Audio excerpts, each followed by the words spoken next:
नमस्कार दोस्तों, इस वीडियो में हम लोग प्राचीन काल में जो महत्वपूर्ण पुस्तकें लिखी गई उसके प्रश्न देखेंगे। उससे जो जुड़े हुए प्रश्न पूछे जाते हैं उनका हल ढूंढेंगे और उनके बारे में जो कुछ महत्वपूर्ण होगा उसके बारे में जानेंगे। तो चलते हैं अगले प्रश्न की तरफ। पहला प्रश्न है कि हितोपदेश नामक पुस्तक के लेखक कौन हैं? तो इसका बता दे, इसका सही उत्तर होगा ऑप्शन बी, नारायण पंडित। भारतीय कथाओं का यह दूसरा प्रसिद्ध संग्रह है जिसकी रचना पंचतंत्र शैली पर की गई है। इसके रचनाकार का नाम नारायण पंडित मिलता है। हितोपदेश को संस्कृत शिक्षण का पहला ग्रंथ माना जाता है। ठीक है। अगला प्रश्न है कि शाहनामा के लेखक कौन थे? तो इसका सही उत्तर हो जाएगा ऑप्शन बी, फिरदौसी। दरअसल शाहनामा फारसी भाषा का एक महान ग्रंथ है जिसके रचयिता फिरदौसी है। इसमें ईरान पर अरबी फतह के पूर्व के शासकों का चरित्र लिखा गया है। खोरासान के महमूद गजनी के दरबार में प्रस्तुत इस किताब को फिरदौसी ने 30 साल की मेहनत के बाद 1010 ईस्वी में इसे तैयार किया था। बता दें कि महमूद गजनबी के दरबार में 4 महत्वपूर्ण इतिहासकार रहते थे। उसे सूत्र के रूप में आप इसे फूफा के रूप में भी याद कर सकते हैं, FUFA। F से हो गया आपका फारूकी, फिर हो गया फिरदौसी, U से हो गया उतबी और A से हो गया अलबरूनी। तो आप इस तरह से इसको फूफा के रूप में याद कर सकते हैं कि महमूद गजनबी के दरबार में 4 इतिहासकार थे फूफा। F से फारूकी, U से उतबी, F से फिरदौसी और A से अलबरूनी। चलते हैं अगले प्रश्न की तरफ। निम्नलिखित में से कौन सी रचना कालिदास की नहीं है? बता दें कि कालिदास ने 7 ग्रंथों की रचना की थी जिनका नाम है ऋतुसंहार, मेघदूत, कुमार संभवम, रघुवंशम, मालविका अगनिमित्रम, विक्रमोर्वशीयम और अभिज्ञान शाकुंतलम। इसमें मेघदूतम जो है, इसमें धनपति कुबेर के शाप से निर्वासित रामगिरी पर्वत पर निवास करने वाले एक यक्ष द्वारा वर्षा के आरंभ में मेघ द्वारा अलकापुरी में निवास करती हुई अपनी विरह विदुरी कांता के पास संदेश भेजे जाने का मनोरम वर्णन प्राप्त होता है। वहीं कुमार संभवम में पार्वती की कठोर तपश्चर्या, शिव की समाधि, रति विलाप आदि का वर्णन किया गया है।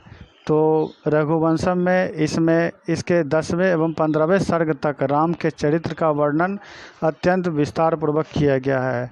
मालविका अग्निमित्र यह कालिदास का प्रथम नाटक है। विक्रमोर्वशीय यह कालिदास का दूसरा नाटक है। इसमें पुरखा एवं तथा उर्वशी के प्रणय कथा का वर्णन मिलता है। वहीं अभिज्ञान शाकुंतलम, इसमें हस्तिनापुर के राजा दुष्यंत तथा कन्नव ऋषि के पालिता कन्या शकुंतला के मिलन, वियोग तथा पुनर्मिलन की कथा का नाटकीय चित्रण अत्यंत सजीवता और कमनीयता के साथ किया गया। अगला प्रश्न है, नाट्यशास्त्र के रचयिता कौन हैं? तो इसका सही उत्तर होगा ए, भरत मुनि। अगले प्रश्न की तरफ चलते हैं। अगला प्रश्न है कि जयदेव द्वारा लिखित ग्रंथ है। तो इसका सही उत्तर हो जाएगा ऑप्शन बी, गीत गोविंद। गीत गोविंद जयदेव की काव्य रचना है। गीत गोविंद में श्री कृष्ण की गोपिकाओं के साथ रासलीला आदि का वर्णन है। जयदेव बंगाल के सेन वंश के अंतिम नरेश लक्ष्मण सेन के आश्रित महाकवि थे। ठीक है। अगला प्रश्न है कि मुग़ल शहजादियों में से किसने प्रसिद्ध पुस्तक हुमायूंनामा लिखा है? तो इसका सही उत्तर हो जाएगा ऑप्शन डी, गुलबदन बेगम। गुलबदन बेगम बाबर की बेटी थी। उसने अपने सौतेले भाई हुमायूं के जीवन चित्रण हुमायूंनामा के लेख के रूप में किया है। अगला प्रश्न है, निम्नलिखित में से कौन सी कृति कालिदास की है? तो जैसा कि पहले ही मैंने चर्चा कर दिया था, इसका हो जाएगा ऑप्शन डी, मालविका अग्निमित्रम। फिर है प्रश्न कि रघुवंश महाकाव्य के रचनाकार कौन थे? तो इसका भी सही उत्तर हो जाएगा ऑप्शन बी, कालिदास। अगले प्रश्न की तरफ चलते हैं। अगला प्रश्न है कि अर्थशास्त्र पुस्तक के लेखक कौन थे? तो इसका सही उत्तर हो जाएगा ऑप्शन ए, चाणक्य। अर्थशास्त्र के लेखक कौटिल्य या चाणक्य या विष्णुगुप्त 4वीं शताब्दी ईसा पूर्व द्वारा रचित संस्कृत भाषा का एक ग्रंथ है। इसमें राज्य व्यवस्था, कृषि, न्याय एवं राजनीति आदि के विभिन्न पहलुओं की चर्चा की गई है। ये मौर्य शासक चंद्रगुप्त मौर्य के दरबार में थे। इससे कभी कभी यह प्रश्न पूछा जाता है कि अर्थशास्त्र जो बुक है वह संबंधित है, तो कभी सामाजिक, आर्थिक, राजनीतिक या कई तरह के ऑप्शन दे दिए जाते हैं। तो इसमें जो प्रमुखता से उसको टिक करना होगा वह है राजनीति। ठीक है, अगले प्रश्न की तरफ चलते हैं। अगला प्रश्न है कि हर्षचरित के लेखक कौन थे, है ना? तो इसका सही उत्तर हो जाएगा ऑप्शन बी, बाणभट्ट। हर्षचरित इसे ऐतिहासिक विषय पर गद्य काव्य लिखने का प्रथम सफल प्रयास कहा जा सकता है।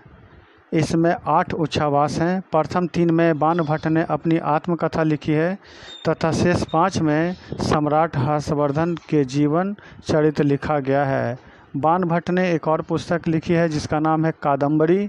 यह संस्कृत भाषा में है। इसके अध्ययन से हम हर्षकालीन सामाजिक तथा धार्मिक जीवन का भी ज्ञान प्राप्त करते हैं। इसका सही उत्तर होगा बाणभट्ट, ऑप्शन बी। अगले प्रश्न की तरफ चलते हैं। अगला प्रश्न है कि अष्टाध्यायी निम्नलिखित में से किसकी रचना है? तो इसका सही उत्तर होगा ऑप्शन बी, पाणिनि। अष्टाध्यायी 8 अध्याय वाली पुस्तक है जिसकी रचना महर्षि पाणिनि के द्वारा की गई थी। यह एक संस्कृत व्याकरण की रचना है और यह बहुत ही प्राचीन ग्रंथ है। ठीक है, तो इसका सही उत्तर हो जाएगा ऑप्शन बी, पाणिनि। अगला प्रश्न है कि निम्नलिखित में कौन सी पुस्तक कालिदास द्वारा नहीं लिखी गई थी? फिर से कालिदास से संबंधित क्वेश्चन पूछा गया है, तो इसका सही उत्तर हो जाएगा ऑप्शन सी, मृच्छकटिकम। मृच्छकटिकम के जो रचनाकार थे वे शूद्रक थे। ये गुप्त काल से थे। मृच्छकटिकम में सामाजिक नाटकों में प्रमुख स्थान प्राप्त है। सामाजिक नाटकों में इसका पहला स्थान है।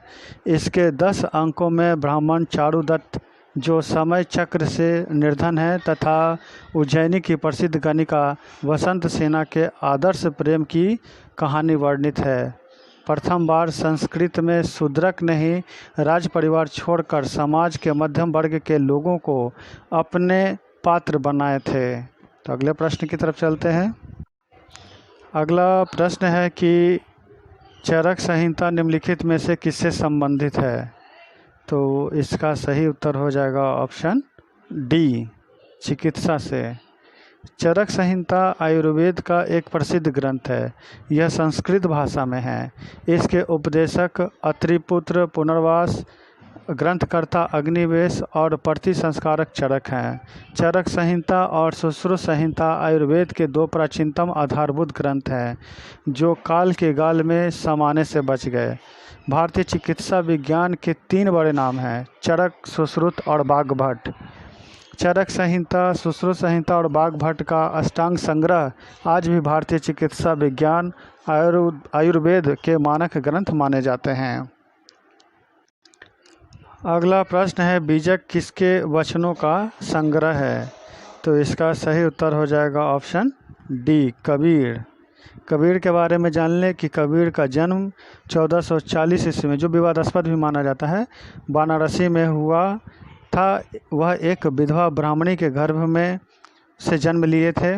लोक लज्जा के भय से उसने नवजात शिशु को वाराणसी में लहर तारा के पास एक तालाब के समीप छोड़ दिया था।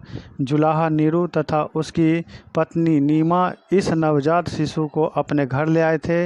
इस बालक का नाम कबीर रखा गया। कबीर की शादी लोई से हुई, उनके 2 बच्चे हुए और उनकी ज़िंदगी आम गृहस्थ जैसी थी। इन्होंने राम, रहीम, हजरत, अल्लाह आदि को एक ही ईश्वर के अनेक रूप माने।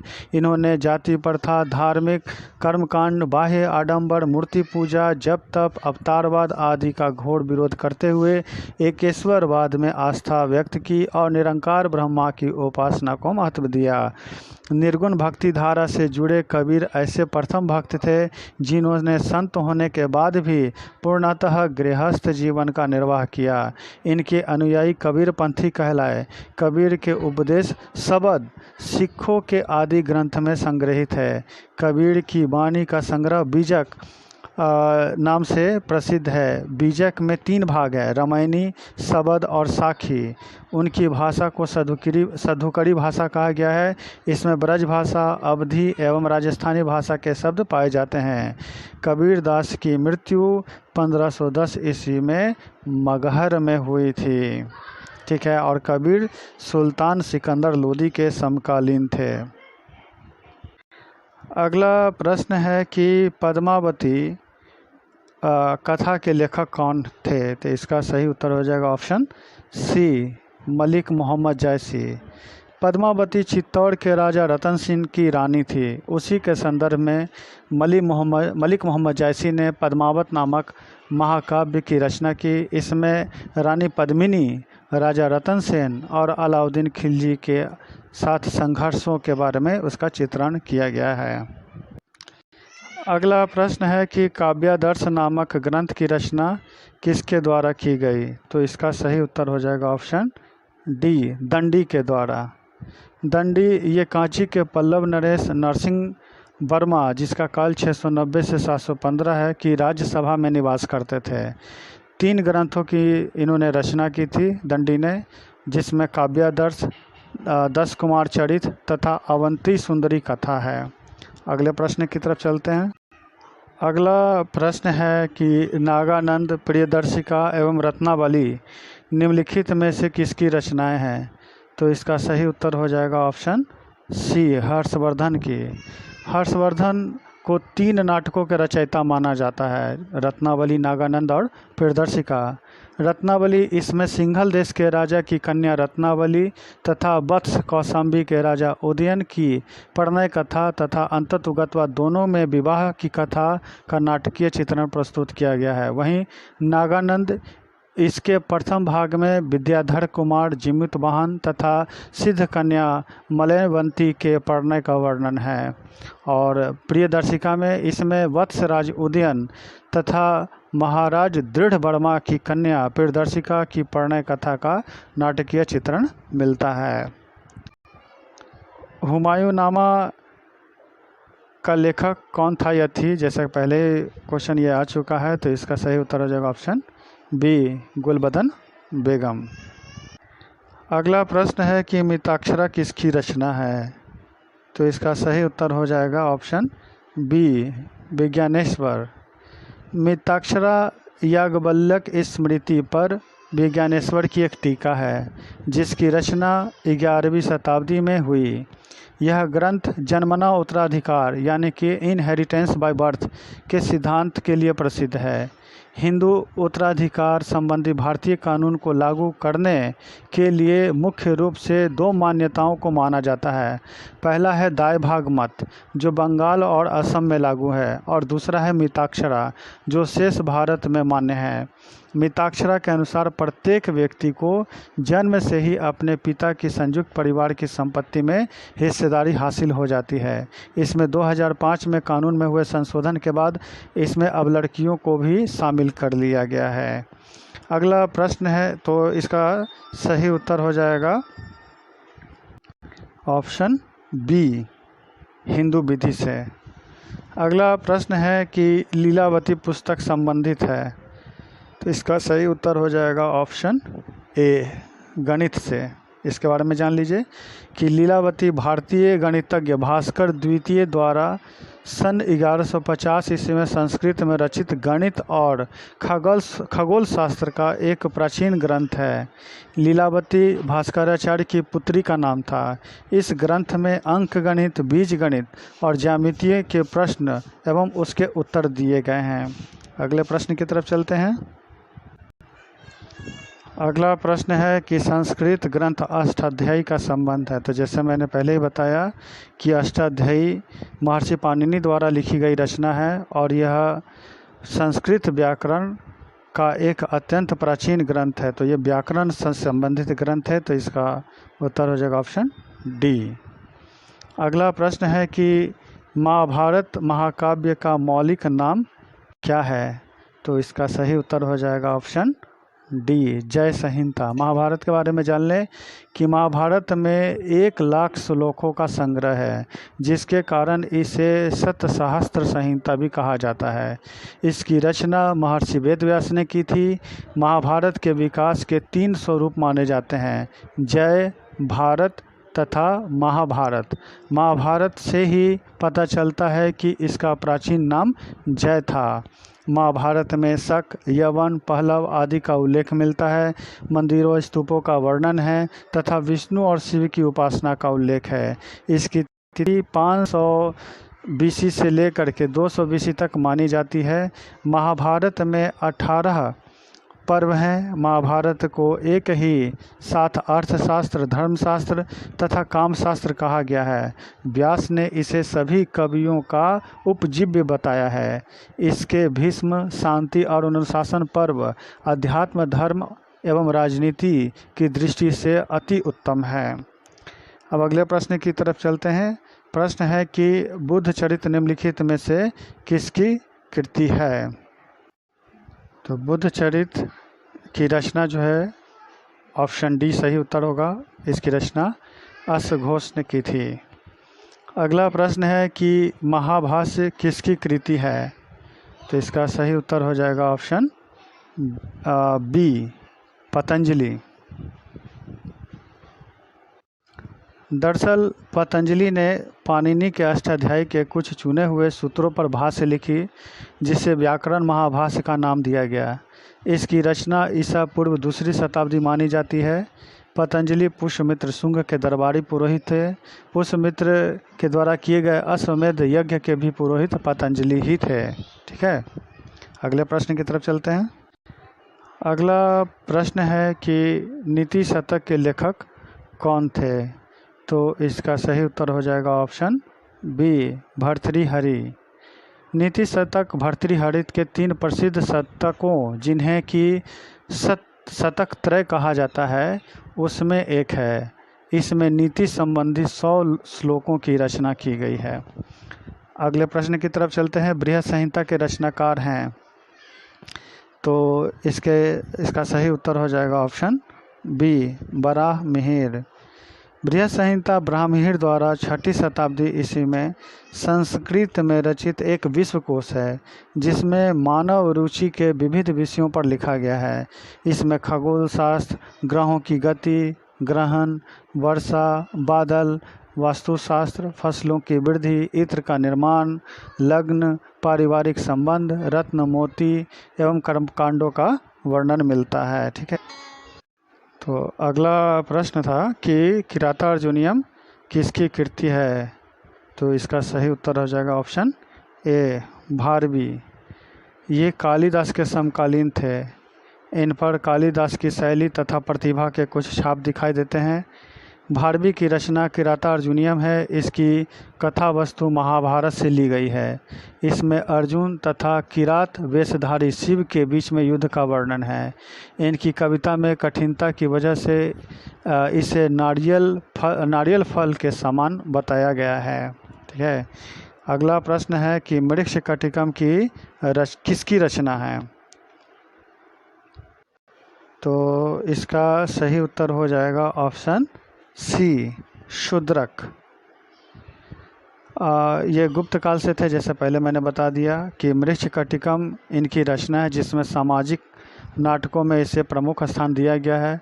इसके 10 अंकों में ब्राह्मण चारुदत्त, जो समय चक्र से निर्धन थे, तथा उज्जैनी की प्रसिद्ध गणिका बसंत सेना के आदर्श प्रेम की कहानी वर्णित है। ठीक है, अब अगले प्रश्न की तरफ चलते हैं।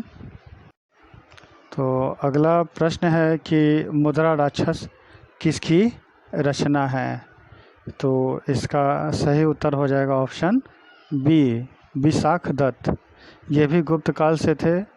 मुद्रा राक्षस तथा देवी चंद्रगुप्तम इनकी प्रमुख रचना है। मुद्रा राक्षस में चंद्रगुप्त मौर्य के जीवन से संबंधित घटनाओं का उल्लेख मिलता है और देवी चंद्रगुप्तम से गुप्तवंशी रामगुप्त के विषय में सूचनाएं प्राप्त होती हैं। अगला प्रश्न है कि 10 कुमार चरित अथवा 10 राजकुमारों की कथाएं किसने रची? तो इसका सही उत्तर हो जाएगा ऑप्शन डी, दंडी ने, जैसा कि मैंने अभी थोड़ी देर पहले ही बताया था।